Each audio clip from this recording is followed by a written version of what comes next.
حوصلہ چاہیے. ٹھیک ہے. منصفانہ انتخابات پر کاکڑ صاحب نے فرمایا ہے کہ پی ٹی آئی کے بغیر بھی منصفانہ انتخابات ہو سکتے ہیں. آپ کے نظر میں ایسے انتخابات جس میں پاکستان تحریک انصاف نہیں ہوگی منصفانہ ہو سکتے ہیں وہ؟ نہیں دیکھیں وہ تو ہم بار بار یہاں تذکرہ اس کا کر سکتے ہیں. اب وہ کاکڑ صاحب کے اس پہ کیا کہنا کہ اس کے بغیر بھی ہو سکتے ہیں. ایک بڑی پارٹی ہے, سب سے بڑی پارٹی ہے, اس کو آپ نکال دیں اور کہ آپ منصفانہ ہوں گے. یہ جو نواز شریف صاحب کو اتنی ضرورت محسوس ہو رہی ہے کہ میں پھر سے اپنا مکہ لہراؤں اور فلانے کا نام لوں, کیوں لے رہے ہیں؟ اگر یہ جیسے وہ یہاں پہ کہا جاتا ہے, وہ ورد جیسے پڑھا جاتا ہے کہ عوامی مقبولیت, اب بھی اگر ان کے ساتھ عوامی مقبولیت ہو تو انہیں یہ کرنے کی ضرورت کیا ہے؟ آرام سے بسائیں, الیکشن کرا کے اور اقتدار لیں اور عوام پیچھے کھڑی ہو. وہ جانتے ہیں, احساس ہے کہ وہ جو میدان ہے لٹ چکا ہے, وہ کسی اور پارٹی کے ہاتھ میں ہے.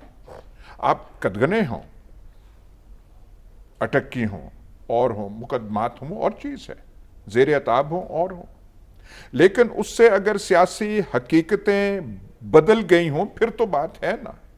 اور اگر سیاسی حقیقتیں بدل چکی ہیں تو پھر فکر کاہے کی ہے بھائی؟ پھر کرائیں انتخابات. آپ کو پتا ہے کہ آن دا گراؤنڈ سچویشن جو ہے چینج نہیں ہوئی, بلکہ جو زیر عتاب ہیں ان کے حق میں زیادہ ہے, تب بھی تو یہ فکر لاحق ہے. نہیں تو otherwise then what is the reason to panic? اس صورتحال میں مشورہ کیا ہے نواز شریف صاحب کے لیے؟ وہ جو ہیں اپنے ٹائم وہ ٹھیک کر رہے ہیں. ان کو پتا ہے کہ شباش, دیکھیں نا, یا تو ان کو یہ ہو کہ جی ہمیں بس اقتدار میں لایا جائے گا, پھر تو چپ کر کے وہ ٹھیک ہے. اگر کسی قسم کے الیکشن ہوتے ہیں, یہ دیکھیں نا ان کا جو گروپ ہے کون سے لوگ ہیں, جاوید لطیف جیسے لوگ ہیں, یہ جو ہے وہ فیصل آباد والا وہ کون طلال چودھری وغیرہ ہے, یہ جو ہے مریم نواز, ان سے آپ بات کریں نا. یہ گروپ جانتا ہے کہ پی ایم ایل این کی جو ساکھ ہے صرف متاثر نہیں ہوئی, ساکھ چلی گئی ہے. وہ نہ ہو تو پھر یہ گروپ کرنے کی ضرورت کیا ہے بھائی؟ they know that. لیکن ایک چیز اور ہے جس کا ہمیں نہیں پتا ابھی تک, کہ in a real sense election کے بعد ٹرانسفر آف پاور کرنے کا کوئی ارادہ ہے یا نہیں ہے. ٹھیک ہے, یہ ہمیں نہیں پتا.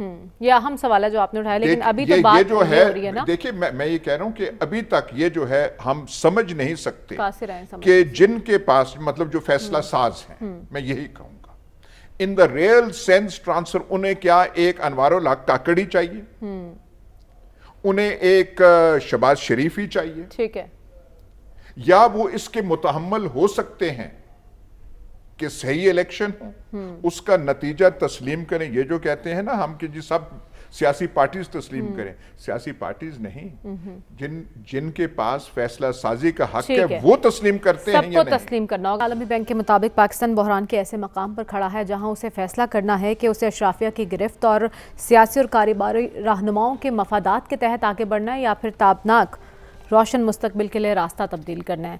حیا صاحب, عالمی بینک یہ کہہ رہا ہے کہ بحرانوں میں جو ایسے ممالک ہیں وہ درست فیصلے کرتے ہیں اور اپنی پالیسیوں میں تبدیلی لاتے ہیں, تبھی وہ چیلنجز سے نکل سکتے ہیں.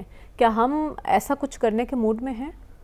آپ کو لگتا ہے کہ ایسا کوئی بھی ہے کسی موڈ میں ایسے فیصلے کرنے کے؟ یہ جو لفظ ہے نا اشرافیہ, یہ بڑا مس لیڈنگ ہے, کیونکہ آپ جب اشرافیہ کا لفظ استعمال کریں تو سارا کچھ آپ گول مول کر دیں. اشرافیہ وہ کوئی آسمان میں کوئی اشرافیہ ہے. سیکٹرز ہیں, طبقات ہیں ہمارے معاشرے میں جو پریولیجڈ ہیں اور جنہوں نے نظام کو اپنے مطابق مفادات کے مطابق ڈھالا ہوا ہے. ان میں جو ٹیکس کی جیسے بات ہے, ریل اسٹیٹ پہ ٹیکس کیوں نہیں لگتا؟ آپ ریل اسٹیٹ کی بات کریں کہ اس پہ لگنا چاہیے تو طوفان یہاں پہ ہو جاتا.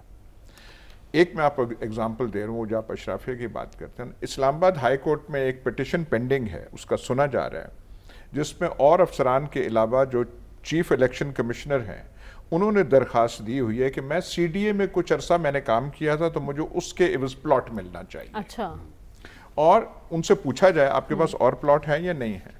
تو یہ سلسلہ چلتا رہتا ہے. کئی سیکٹرز ہیں جو کئی محکمے ہیں جو کامرس اور انڈسٹری کے فیلڈ میں گئے ہیں, ٹھیک ہے, ان کو پریولیجز ملتے ہیں, ان کو کنسیشنری ریٹس پہ گیس ملتی ہے. ان سے کہیں کہ آپ گیس مارکیٹ ریٹ پہ لے, بالکل نہیں, تو غداری کا آپ پہ وہ چارج لگ جائے گا کہ آپ کو پتہ ہی نہیں ہے کہ یہ نہیں ہے, وہ نہیں ہے, تقاضا نہیں ہے.